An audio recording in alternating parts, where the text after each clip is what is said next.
Prvo što hoću reći, ja sam i borac prve kategorije, ja sam i dobrovoljac zadnjeg rata i ratni vojni invalid sam. Ja sam učestvovao u stvaranju države Republike Srpske, stvaranju države Republike Srpske, stvaranju države Republike Srpske, stvaranju države Republike Srpske, stvaranju države Republike Srpske, stvaranju države Republike Srpske, stvaranju države Republike Srpske, stvaranju države Republike Srpske.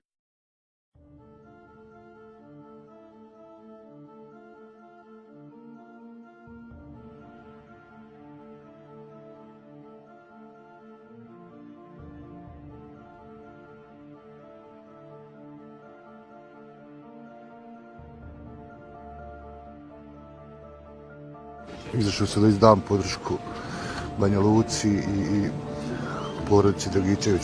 Ja nisam zadovoljna sa odazivom, da se razumijemo. Ipak trebalo više i omladine da izađe.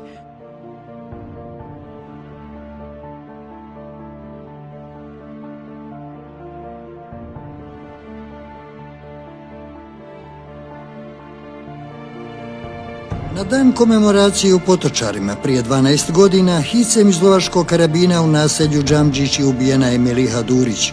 Ostala je samo poruka majci Fikreti da je sa babom otišla u Vlasenicu. Privođeno je više osoba, ali 18. maja 2004. godine okružno tužiteljstvo u istočnom Sarajevu predmet pravosnažno okončalo i odustalo od optužbe protiv Anđelka Mirovića, koji je osumnjičen da je iz njegove puške ubijena Meliha Durić, a teško ranjen Meho Juralčić. Sa ovog mjesta je prije 7 godina noću mučki iz zasjede pred svojom kućom ubijen Hrustan Suljić. Kada je ubijeni Suljić bio jedan od organizatora odbrane sela koje su srpske snage zauzele u junu 1992. godine. Porodica Hrustana Suljića i danas u kući na kraju sela živi u strahu. Još ne znaju ko im je ubio glavu.